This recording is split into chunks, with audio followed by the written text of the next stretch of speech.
Sí, se ve, se ve. Perfecto. El primer punto que vamos a ver es el caso, son estos cuatro conceptos. Tenemos lo que es el POS, la BIOS, el CMOS y la UEFI, que están prácticamente relacionados, por no decir que son prácticamente lo mismo. Entonces, el POS, cuando se arranca una computadora o cuando arranca una computadora, el sistema básico de entrada y salida BIOS. BIOS significa sistema básico de entrada y salida. Realiza una verificación del hardware en los componentes principales de la computadora. Esta verificación se denomina autodiagnóstico al encender o POS. ¿A qué se refiere con eso? Cuando nosotros le damos a encender la computadora, el POS lo que hace es que verifica que todos los componentes del hardware, es decir, los componentes esenciales para que la computadora encienda, estén funcionales. Él verifica lo que es un autodiagnóstico.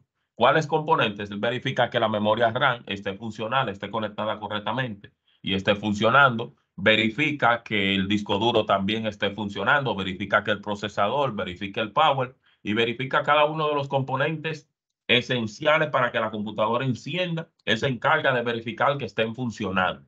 Si ya él se da cuenta que todo está funcionando, le da paso a la BIOS y ahí la BIOS realiza lo que es su funcionamiento. Entonces, acá tenemos lo que es la BIOS. Todas las placas base necesitan una BIOS para funcionar. Si no tienen una BIOS, el motherboard no va a poder funcionar.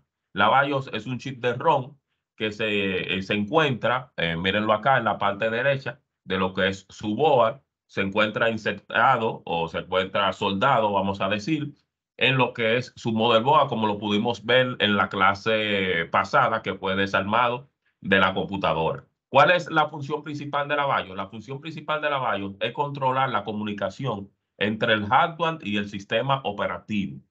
¿A qué se refiere con eso? Cuando tú le das a encender a la computadora, que el POS realiza lo que es el autodiagnóstico, la BIOS verifica nuevamente que todos los componentes estén funcionando para darle paso al sistema operativo. Ya el POS te dijo, sí, está todo funcionando. Entonces la BIOS ahí le da para que suba el sistema operativo. Pero si la BIOS verifica que, por ejemplo, la memoria RAM no está funcionando, la BIOS te va a emitir una alerta indicándote de que hay uno de los componentes que tiene problemas. Por ende, no te le va a dar paso al sistema operativo y no va a subir el sistema operativo. Por eso ustedes ven que la computadora se le quede la pantalla negra o no sube. ¿Por qué? Porque la BIOS está detectando que uno de sus componentes esenciales para subir o para su funcionamiento no está funcionando y comienza a emitirte lo que es una alerta o un sonido.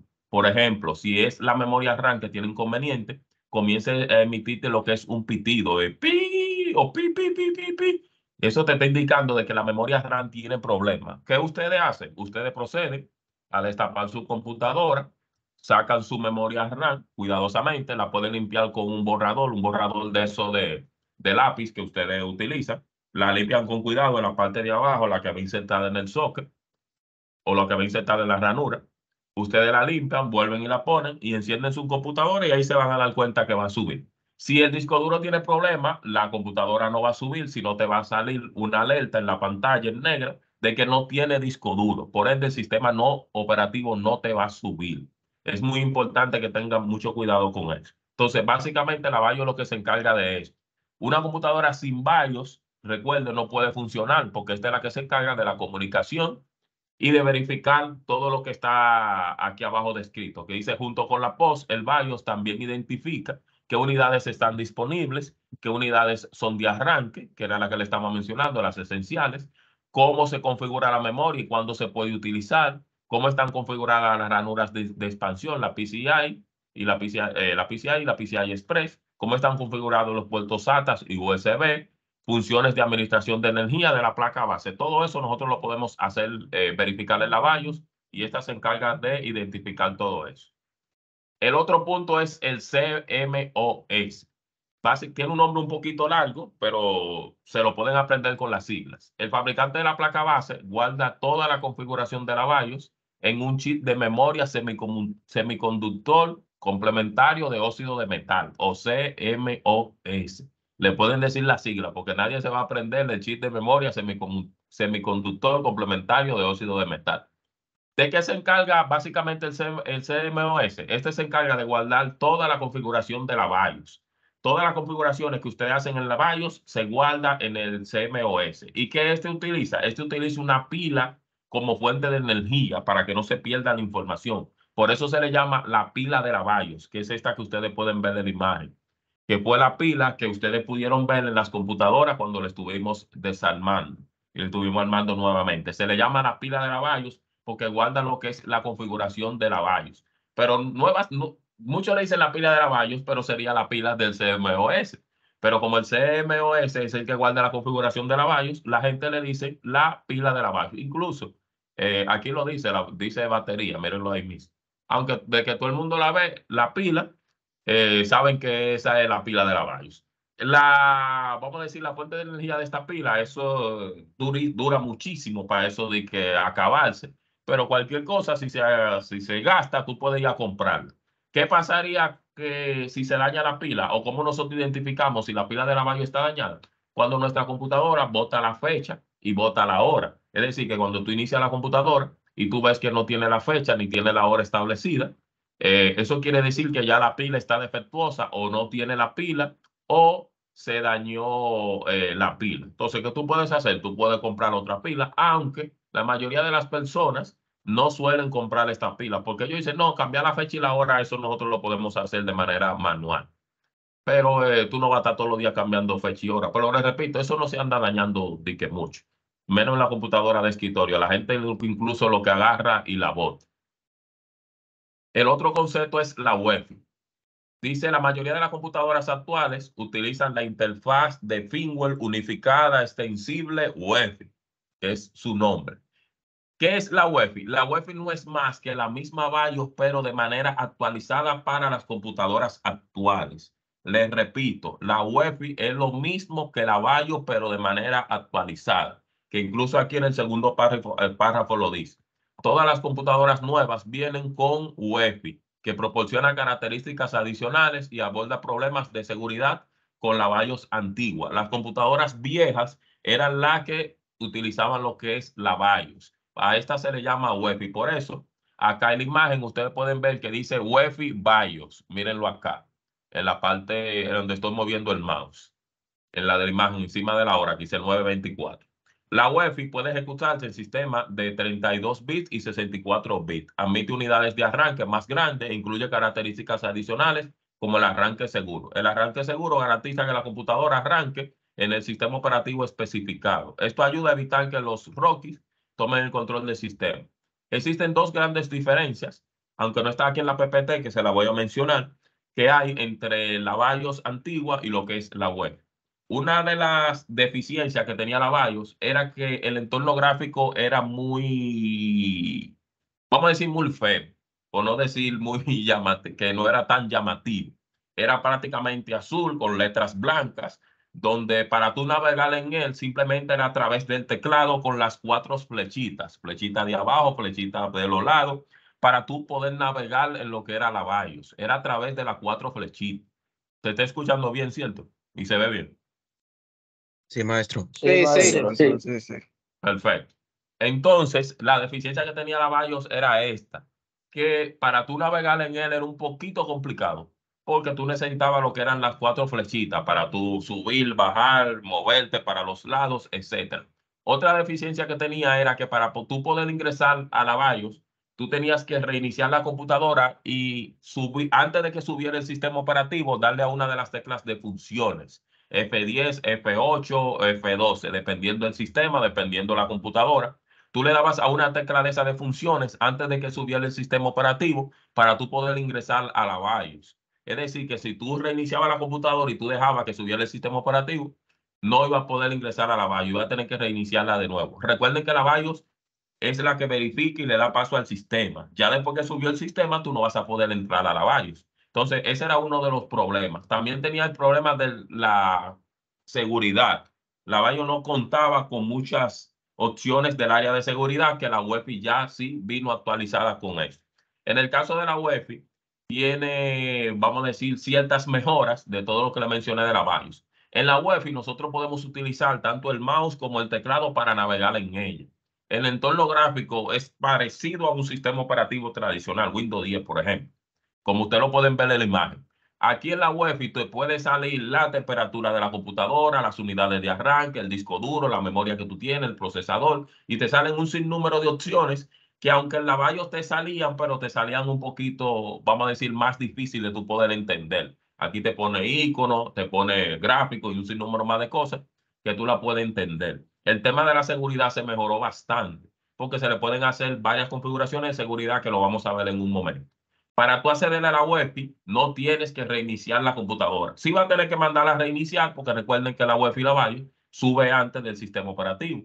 Pero acá tú puedes ingresar a la UEFI con el sistema operativo encendido. Tú te vas a la opción de menú, te vas a configuración, te vas a configuración avanzada y le das a la opción de la UEFI. No lo hago porque si le doy a la UEFI me va a reiniciar. Pero simplemente eso, tú te vas a inicio, tanto en Windows 10, Windows 8, Windows 11. Te vas a inicio, te vas a configuración, te vas a configuración avanzada, busca donde dice UEFI o le das a recuperación, ahí te sale la opción de UEFI y le das a reiniciar y te va a mandar directamente a la web. Si se fijan, es mucho más fácil tú ingresar ahora que antes que tú reiniciar la computadora y te di que dándole a la tecla de funciones, F8, F10, F2. Otra de las características que tiene es el tema de la seguridad. Como yo le había mencionado anteriormente, la BIOS no contaban con muchos sistemas de seguridad, que en la UEFI sí fueron actualizados y que te permiten tener una UEFI un poquito más segura. ¿A qué se refiere? Acá le voy a leer un poquito de eso que está acá y luego se lo resumo. Dice la BIOS antiguo admite algunas características de seguridad para proteger la configuración de la BIOS. Sin embargo, UEFI agrega características de seguridad adicionales. Estas son algunas funciones de seguridad comunes en los sistemas BIOS o UEFI. La contraseña. La contraseña permite distintos niveles de acceso a la configuración de la BIOS. ¿A qué se refiere con la contraseña? Tú le puedes poner contraseña a tu BIOS o a tu UEFI. ¿Qué quiere decir con esto? Que cuando tú vayas, una persona intente acceder a tu BIOS o a tu UEFI, le va a pedir una contraseña y no va a poder hacerlo. Muchos dirían, pero ¿por qué le vamos a poner contraseñas a la BIOS o a la UEFI? Anteriormente, ya le digo anteriormente, pues ya casi nadie lo está haciendo de este modo. Para tú instalar un sistema operativo, tú necesitabas entrar directamente a la BIOS o a la UEFI y poner el orden de arranque. Si tú ibas a instalar el sistema operativo desde una memoria USB, tú tenías que poner la memoria USB en el orden de arranque de primero para que se booteara desde ahí y el sistema jalara la imagen ISO desde la memoria USB. Si era de un CD, desde el CD, si era un disco duro, de un disco duro. Por ende, si tú le pones una contraseña, la gente no va a poder instalarte un sistema operativo, ni acceder a la web, ni acceder a la BIOS, ni un sinnúmero más de cosas. Tú puedes encriptar lo que son las unidades. Es decir, puedes cifrar lo que es tu disco o ponerle una contraseña para que tampoco puedan formatearte tu disco a través de la BIOS o de la web. Y esto es una herramienta muy importante. El lockjack, esto es una característica de seguridad que permite al propietario ubicar, bloquear y vaciar lo que es el dispositivo. Tú lo puedes configurar por en dado caso de que te pase cualquier cosa, tú puedas mandar a borrar lo que es tu computadora y un sinnúmero más de cosas. Tenemos el módulo de plataforma segura o TPM, es un kit diseñado para asegurar el hardware, almacenando las claves de encriptación, los certificados digitales, las contraseñas y los datos. Es un poquito más avanzado que se utiliza ya a nivel empresarial. Y el arranque seguro, que ya todo el mundo conoce, es un estándar de seguridad de la web y que garantiza que una computadora arranque solo un sistema operativo que haya sido confiado por el fabricante de la placa base. Por eso se le llama arranque seguro, que va a subir de manera segura. Estos son varios factores importantes que ustedes deben conocer, lo que es el POS, lo que es la BIOS, lo que es la web y lo que es el CMOS. ¿Tienen preguntas? Si tienen preguntas, pueden, o aportes, activar el micrófono y hablar, porque no puedo ver las manos ahora. Si tienen algún aporte, ¿quiénes de aquí han ingresado a la BIOS? Pueden activar el micrófono y decirme para qué ingresaron. Yo, profesor, para formatear una PC. Muy bien. ¿A través de cuál tecla de función accediste a la BIOS? ¿Cómo fue, profesor? ¿A través de cuál tecla de función tú accediste a la BIOS? F2. F8, F10. Perfecto. ¿Quién más ha ingresado a la BIOS o a la web? Yo, maestro. ¿Para qué ingresaste? Bueno, como era en este momento una PC un poco antigua, yo ingresé para instalar el sistema operativo y poder ingresar al disco duro. Yo utilicé la tecla de fusión Escape en ese momento. Sí, hay algunas que a través de Skate tú puedes ingresar. ¿Alguien más? ¿Algún aporte? Adelante.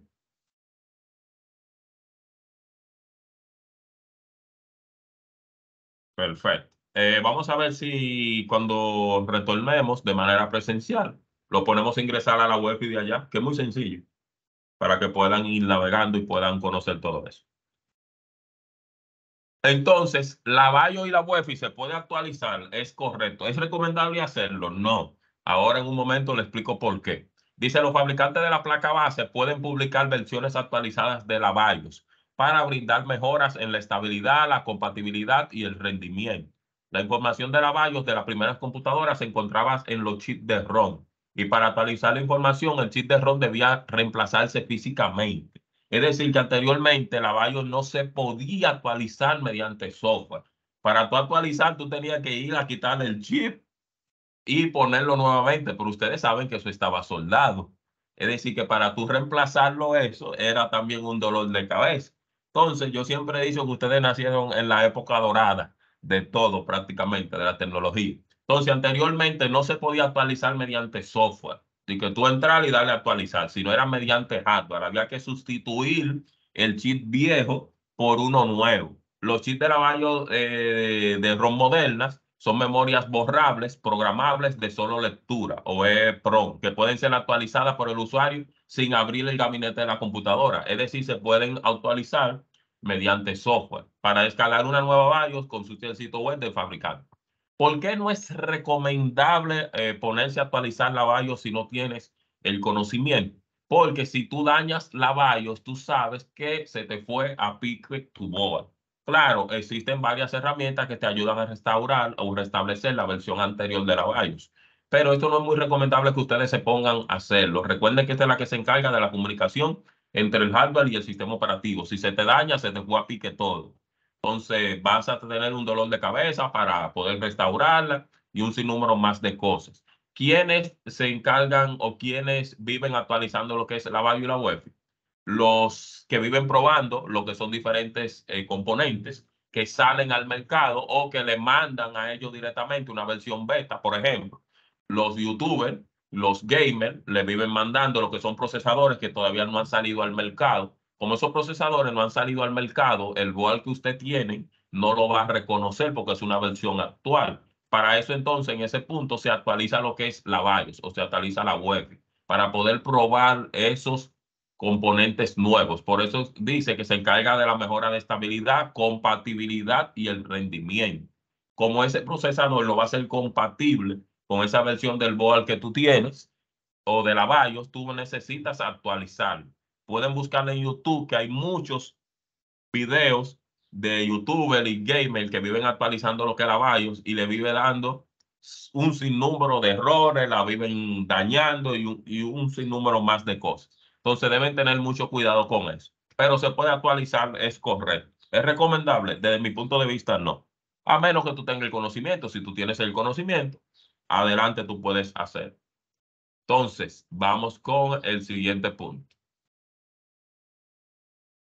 La energía eléctrica. Aquí hay de estos cuatro conceptos, solamente me interesa que ustedes conozcan o dominen dos, que son los que nosotros vamos a trabajar. Hay cuatro unidades básicas de electricidad que un técnico informático debe conocer. Estas son las cuatro principales. En nuestro caso, como ustedes son del área de software, posiblemente no la vayan a utilizar. Esto lo van a utilizar más la gente que son, vamos a decir, del área de electrónica, mecatrónica, o que tú estés trabajando en el área de hardware y un sinnúmero más de cosas. La primera es el voltaje, se mide en voltios. Esta sí es necesario que ustedes lo conocen por el tema del voltaje de nuestro power supply. Dice, el voltaje se mide en voltios, es la medida de trabajo necesario para mover una carga. La corriente se mide en amperios, es la cantidad de electrones que pasan por el circuito. Por segundo, la resistencia se mide en ohmios, es la oposición al flujo de corriente en un circuito, y la energía se mide en vatios. Se refiere al trabajo que se requiere para mover electrones a través de un circuito multiplicado por la cantidad de electrones que se mueven en un circuito por segundo. Eso quizá ustedes le den, no creo que le den materia sobre esto, pero creo que en la escuela sí le dieron alguno. Abajo dice, en un sistema eléctrico la potencia es igual al voltaje multiplicado por la corriente, que es este que está acá. Pero no se preocupen que no le voy a poner tareas ni fórmulas sobre eso, que no estamos en matemática, tranquilos.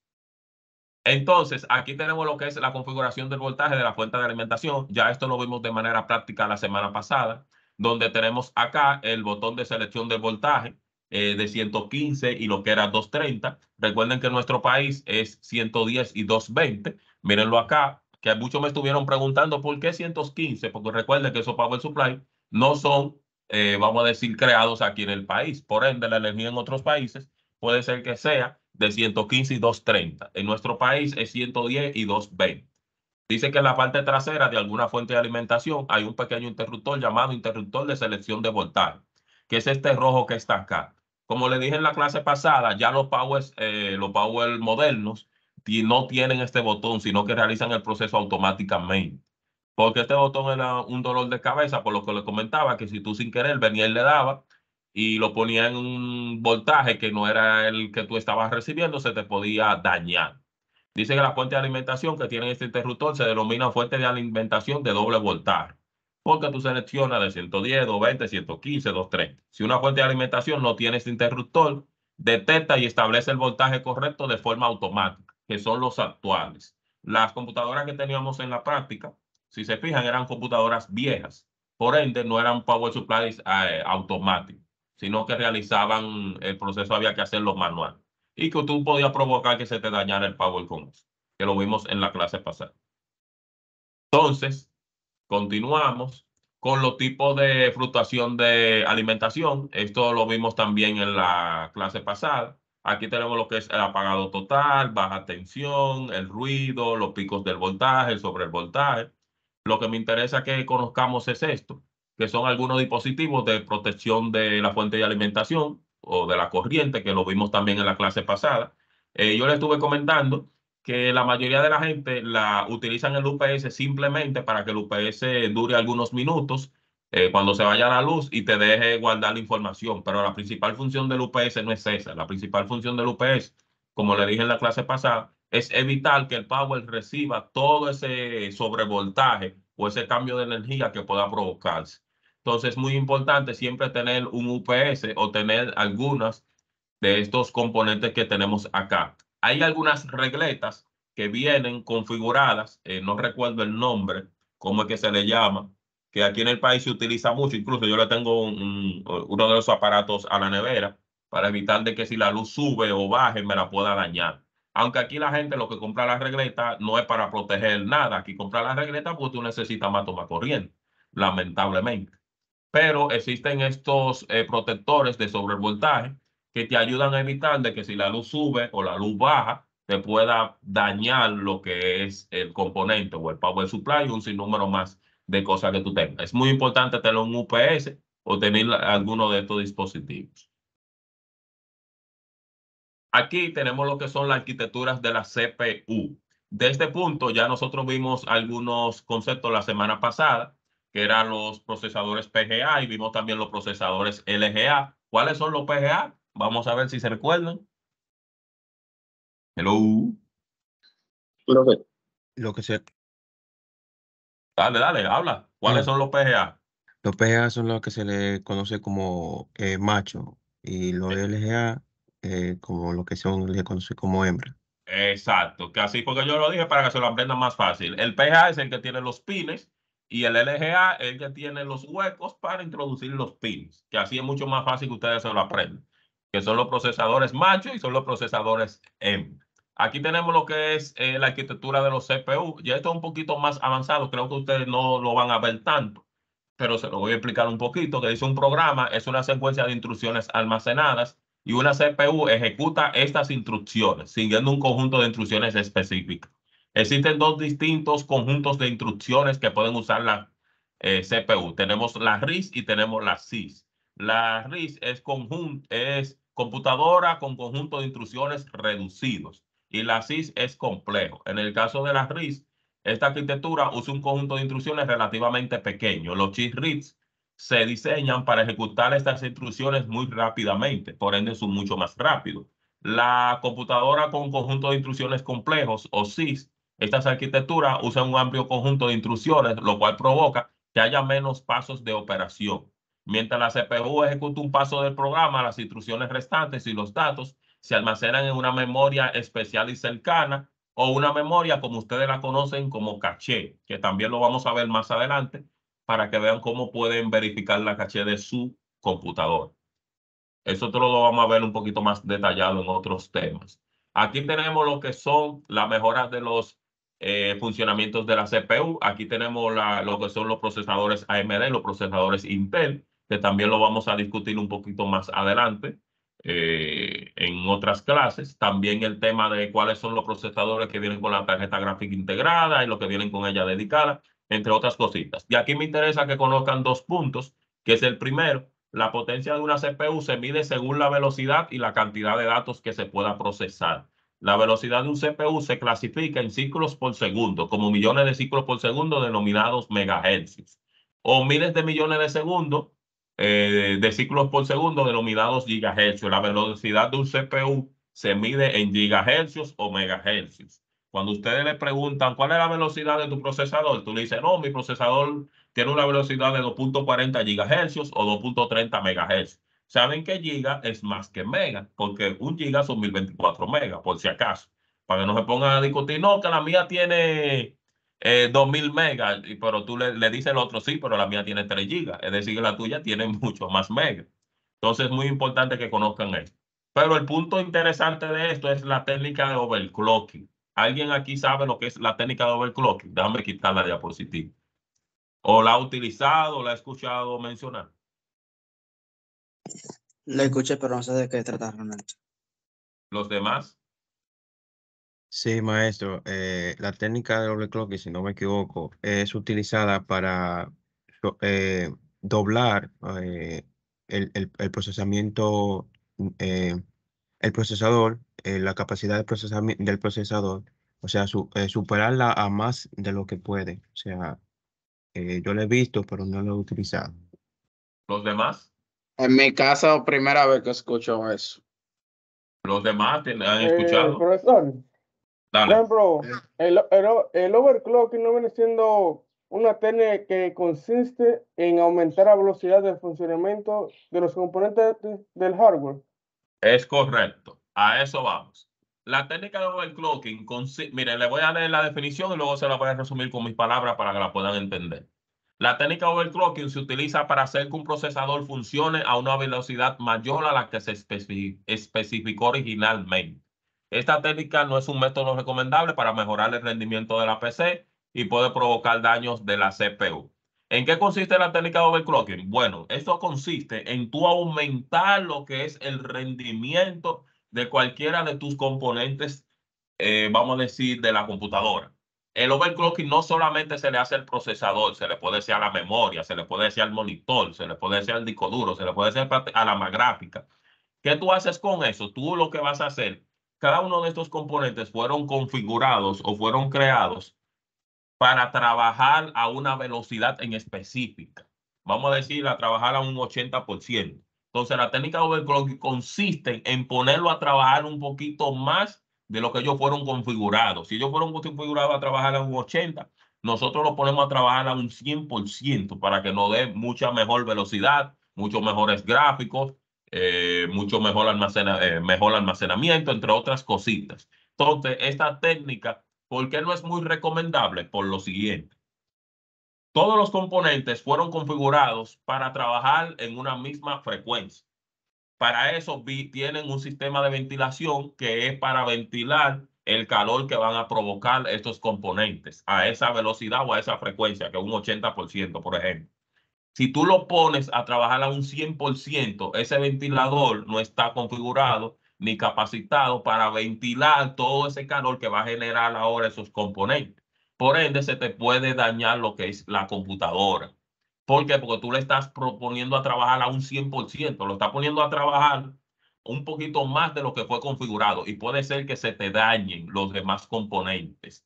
Por eso es bueno que cuando se vaya a hacer el sistema de overclocking se cuente con un sistema de ventilación adicional o un poquito mejor ¿Quiénes realizan la técnica de overclocking? Los gamers, que viven haciendo eso en el tema de la gráfica, el tema del procesador, para que la máquina le pueda dar un poquito mejor de rendimiento, pero no es una técnica recomendable.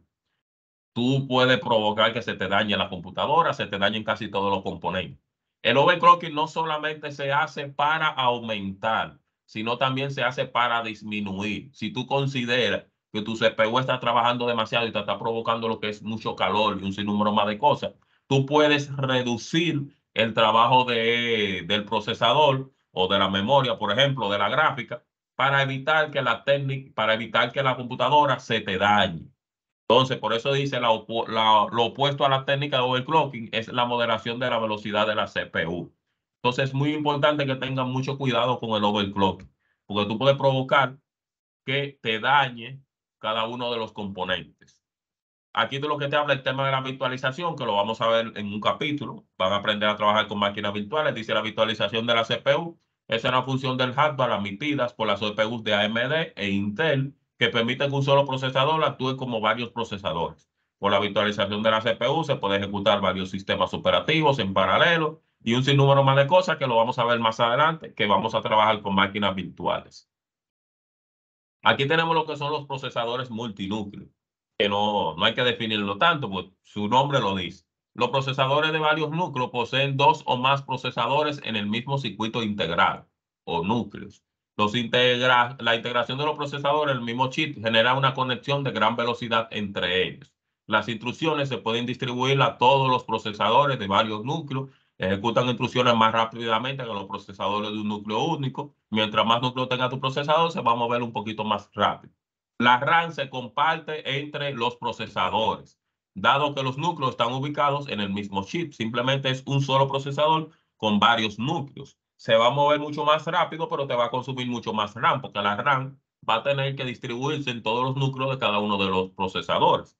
Entonces, los procesadores multinúcleos conservan la energía y producen menos calor que varios procesadores de un núcleo único, lo que mejora el rendimiento y la eficacia. Anteriormente venían algunos, o siguen viniendo todavía. Hay hay motherboard que vienen con dos sockets de CPU o de procesadores. Estos se utilizan para lo que son los servidores, porque en el área de los servidores se necesita más se necesita más velocidad que potencia. Entonces, normalmente se le inserta lo que son dos procesadores independientes. No un solo procesador ni que con dos núcleos, sino se le insertan dos procesadores.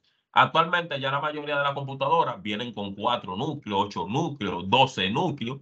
Una de las prácticas que van a tener ahorita cuando terminemos la clase, le voy a dar unos minutos para que la hagan, es verificar cuántos núcleos tienen su computadora.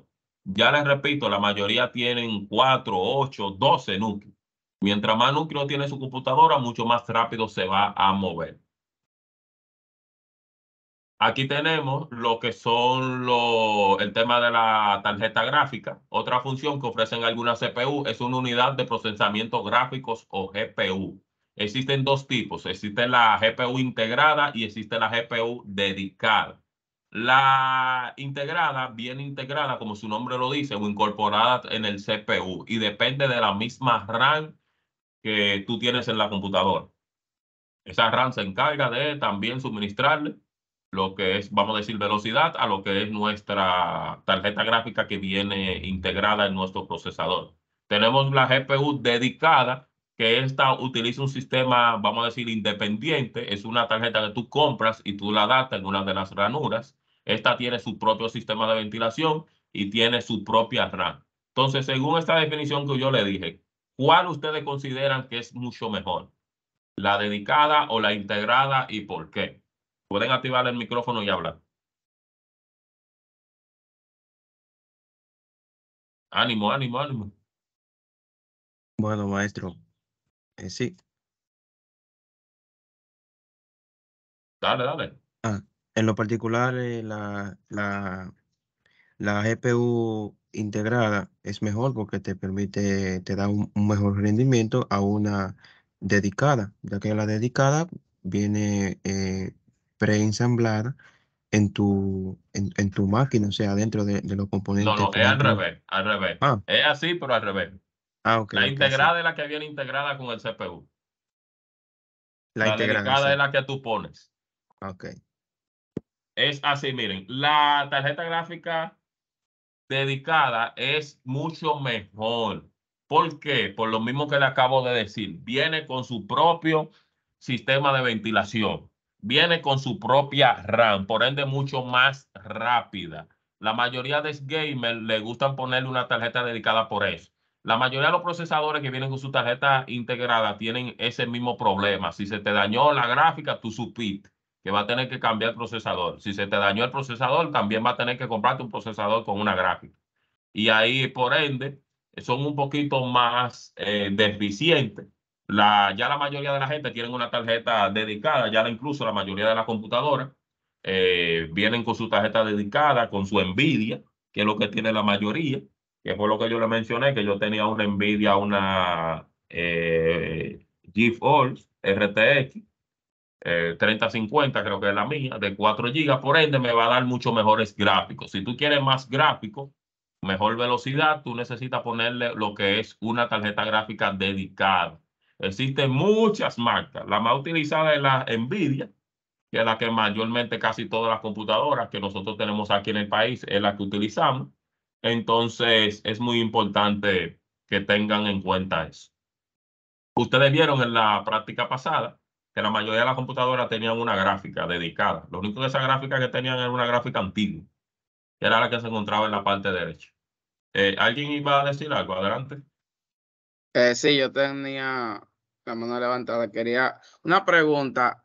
¿La tarjeta que es dedicada y la que viene integrada trabajan en conjunto? Por supuesto. Aunque hay mucho board que cuando tienen la tarjeta integrada, no vienen con la ranura para tú ponerle una dedicada. Ok, y de la tarjeta dedicada, ¿cuáles son las mejores marcas? Oh, la Nvidia, esa es la mejor, no hay más. Desde La mi punto de mejor. vista no hay más, la Nvidia. Hay otras que son buenas, pero nada. Esta es la Una que yo pregunta. proporciono. ¿En qué se diferencian una de la otra? Porque hay como 3060, por ejemplo, TI, y tienen siglas de número o letra. O sea, ¿en cómo yo puedo diferenciar? Te la voy a-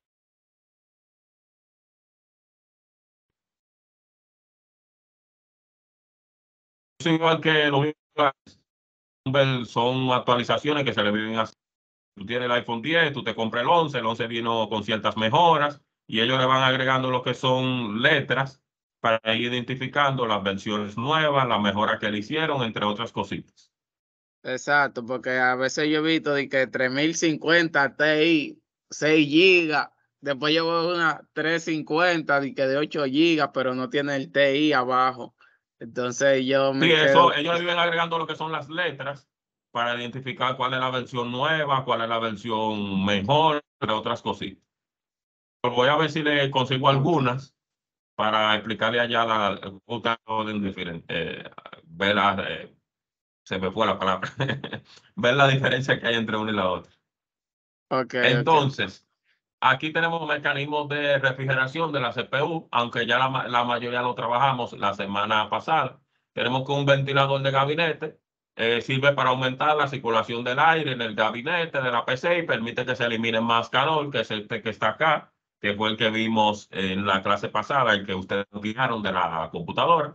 Tenemos los disipadores térmicos de la CPU, que tiene una superficie grande con aletas de metal para extraer el calor de la CPU y disiparlo en el aire circundante, que es este que podemos ver acá, que era el que tenía nuestro procesador. Luego tenemos esto, ventilador de la CPU, sistema de refrigeración de la tarjeta gráfica, que fue el que le dije, que la mayoría de las tarjetas gráficas dedicadas ya vienen con su propio sistema de ventilación, de refrigeración.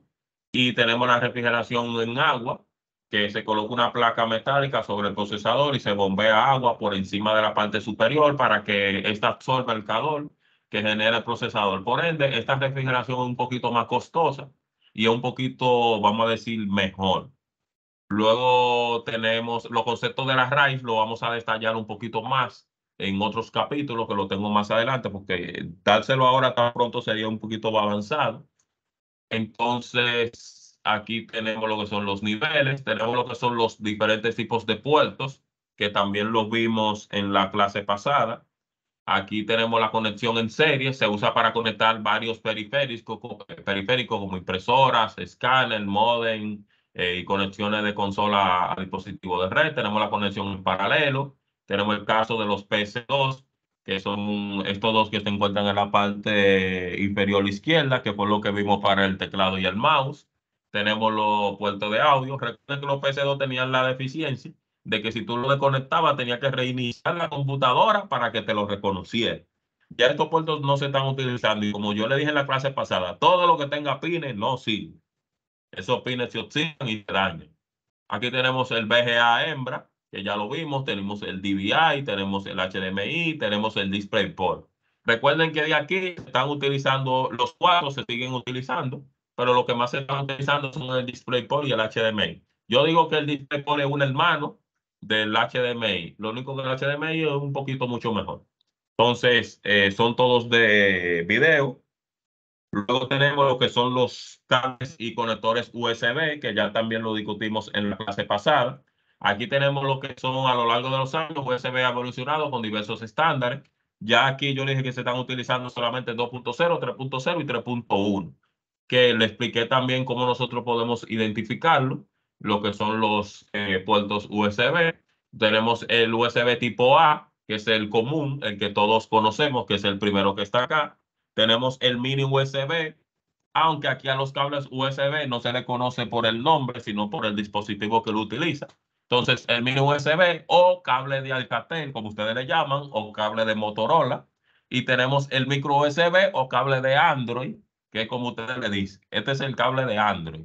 Todo el mundo le dice, no, es el cable de Android. Nadie se sabe que el nombre de micro USB. Aquí dice un conector común en smartphone, tabletas y otros dispositivos. Se sigue utilizando. Desde mi punto de vista, el mini USB era mucho mejor que el micro. ¿Por qué? Porque el micro tiene esos pines y esos pines se viven dañando. Entonces, la parte del celular, del conector, tiene como si fuera una pequeña ranurita, que es donde van conectados esos pines, que también se vive desgastando. En el caso del mini USB no tenía eso. Tú lo ponías y estaba prácticamente seguro. Y ese mini USB tú lo pisabas y se quedaba igualito. Ese de micro USB, tú lo pisas y hasta ahí llegó. Eso es parte de nada. Entonces, para mí ahí fue un retroceso, no una actualización que le hicieron. Fue un retroceso. Entonces, tenemos los más comunes. Tenemos el tipo B, que es el de impresora. Tenemos el tipo C, que es el único cable que la gente le dice tipo C. Yo no entiendo por qué. Ese es el único. Porque el Lightning, que es el de iPhone, la gente no le dice cable Lightning. La gente dice, pásame el cable de iPhone. Ya se tiene proyectado que el estándar va a ser el USB tipo C. Ya se van a ir descontinuando lo que es el Lightning. Ya incluso iPhone ha ido quitando el Lightning, aunque yo digo que ellos tienen que organizarse. Por ejemplo, en el caso del iPhone que yo tengo el 14, el puerto de mi iPhone es Lightning. El cable en la conexión que va del celular al cable es Lightning, pero la salida de la otra punta del cable es tipo C. Pues entonces mi computadora utiliza tipo A. Yo tengo que comprarme un adaptador que sea de tipo C a tipo A. Entonces yo digo, iPhone debe ponerse de acuerdo, porque si todas las computadoras son tipo A, no pueden venir ellos con un tipo C. Eso lo hacen porque es para que lo pueda conectar directamente en una Mac. Porque la Mac viene con su conector de tipo C. Pero ya el estándar va a ser el tipo C. Se tiene previsto que sea eso. El tipo C es mucho mejor porque tú lo puedes poner de ambos lados. Ese es el único cable, igual que el Lightning, que se puede poner de ambos lados, de cualquiera de los dos lados, y se va a conectar sin ningún problema. A diferencia del micro, a diferencia del mini y lo demás que estuvimos viendo, que solamente se ponen de una sola forma. El tipo C para mí es el mejor. El Lightning no tiene, hasta ahora nunca me ha dado problema, que es muy parecido al tipo C, pero ustedes saben que el Lightning es muy exclusivo para iPhone. Por eso es que ya iPhone quiere tener el estándar del tipo C, porque a veces tú llegabas, tenías los cargadores de iPhone eran carísimos, los cables también, pero ya como se puede con cualquier celular ya otra marca está utilizando, Lo que es el tipo C, ya tú puedes poner eso, pero antes tú conseguir un cable de iPhone, eso era un dolor de cabeza. Tú llegabas a algunos lugares y tú le decías, mira, préstame un cable de iPhone. Ay, no, aquí nadie tiene iPhone. Porque lamentablemente en este país y posiblemente en otros países, el iPhone le da como estatus a la gente. Se supone que el que tiene un iPhone y que tiene dinero, aunque ya cualquiera compra un iPhone. ¿Qué ustedes han escuchado de eso? ¿O qué ustedes opinan de eso? Pueden ahorrar. Ahora mismo la gente deja de tener hasta un aire en su casa simplemente para tener un iPhone, solo para que los demás vean que lo pudo comprar o que él tiene un teléfono de la última generación. Yo digo que en verdad no debe de ser así. Es que ustedes saben que aquí en este país se vive de la apariencia. Exactamente. Y lo interesante es que la mayoría de gente que tienen en iPhone lo utilizan para las cuatro funciones comunes. Tira fotos, graba video, Para chatear y lo... escuchar música. Exactamente. Donde quiera que llegue a un restaurante, un lugar a comer o a divertirse un poco, y una vez la foto, la foto.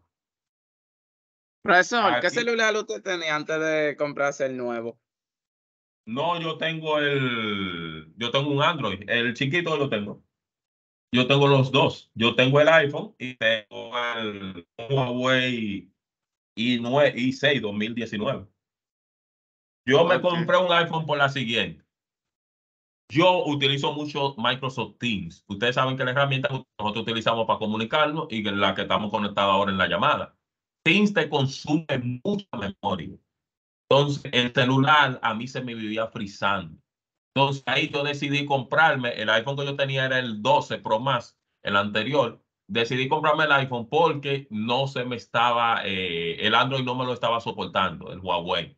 Me compré el iPhone y me estaba funcionando. Entonces, cuando salió este, vi que me salía prácticamente barato, vi que tenían buena memoria también y yo decidí comprarlo, vi la pantalla y eso. Me gustó mucho el tema de la actualización la cosita esta de aquí arriba, El que Notch. era a nivel, exacto, era a nivel Y la VH, de hardware, ahora era a nivel de software.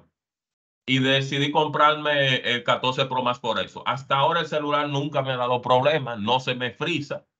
Sí podemos decir que iPhone tiene eso bueno, no se suele Eh, frizar. Es que tiene el que mejor procesador en el mercado a nivel de celular. exactamente a nivel internacional y que es muy difícil que se frise. Se puede hacer que se pueda frizar, pero solamente si tiene un problema técnico, ya si viene siendo en la tarjeta. Exacto, entonces iPhone tiene eso bueno, tiene el tema de la seguridad, es un poquito más seguro, ya desviándolo un poquito, aunque lo vamos a ver en otro tema, que es dispositivos móviles. iPhone tiene esa ventaja que el tema de la seguridad, pero el tema de la seguridad es porque ellos son exclusivos, nada más ellos utilizan su sistema operativo, no Exacto. como el caso de Android, que todos los celulares utilizan ese mismo sistema operativo. Adelante, puede hablar. Y el segundo iPhone se va actualizando, cada actualización que viene con una mejor seguridad, porque al según se actualiza, la seguridad también se va actualizando, como que viene más fuerte y más fuerte. Eso es verdad.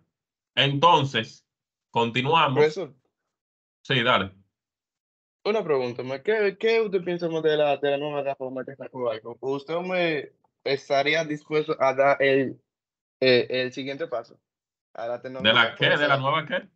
De las nuevas gafas que sacó Apple. Realmente no. No he visto cuáles son las características que va a tener. Yo uso lente.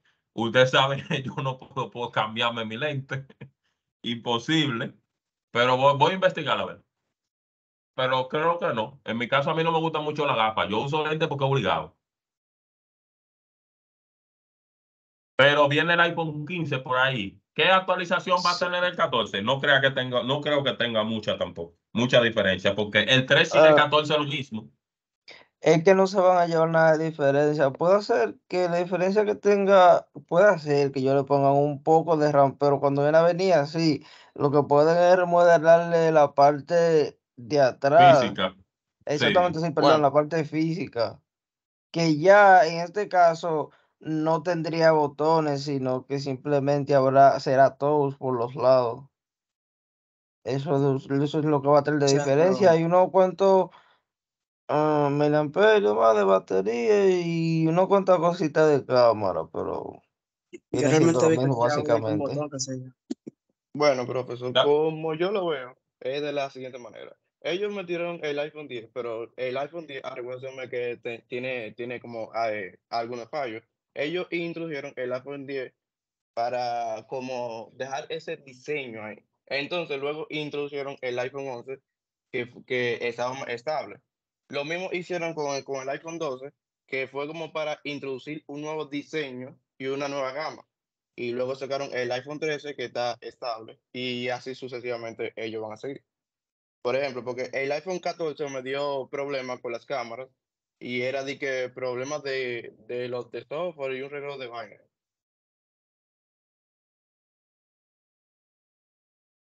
Otra persona iba a hablar, adelante.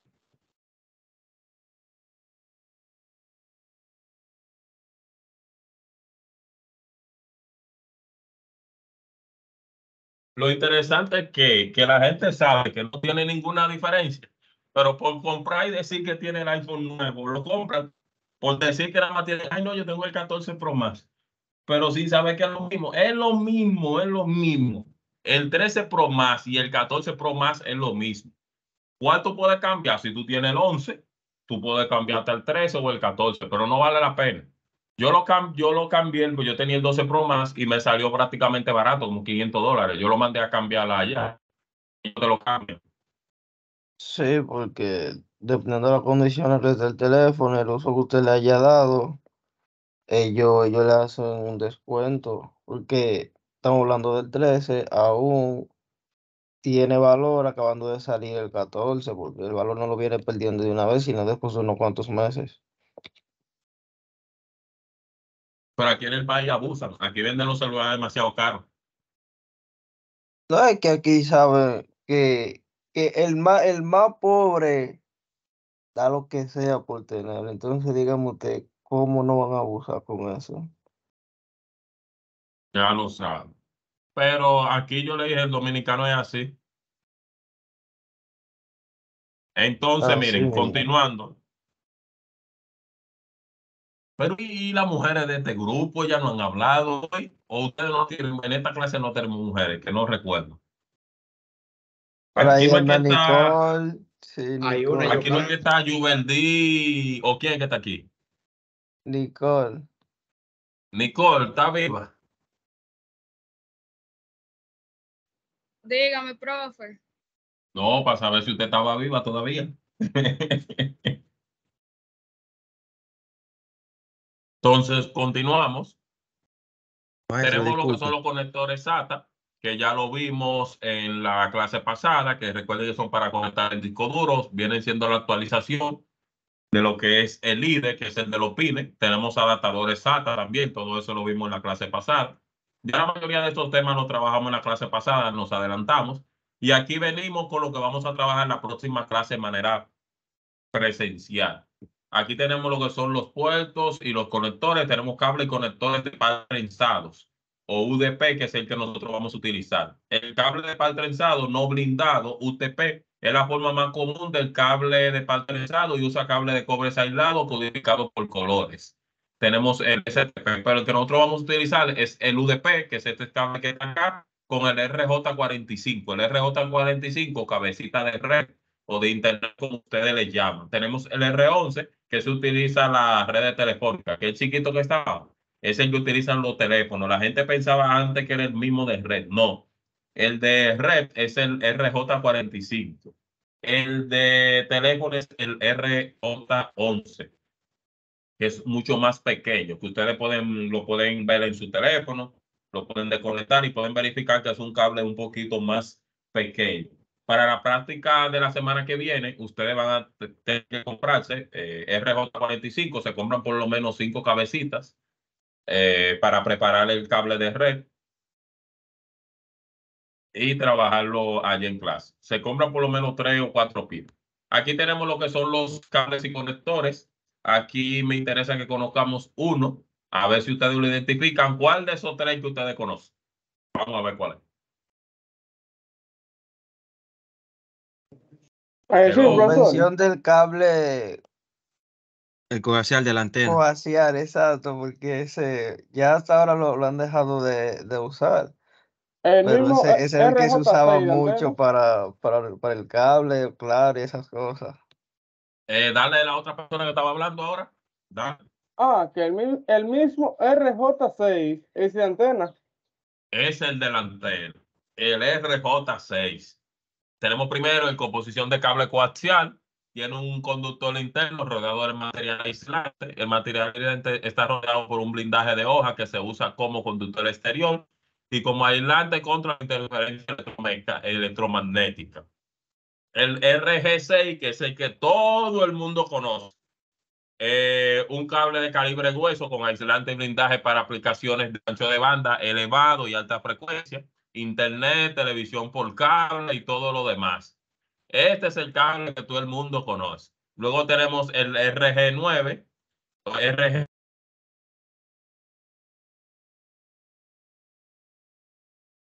Tenía más señal que con la antena.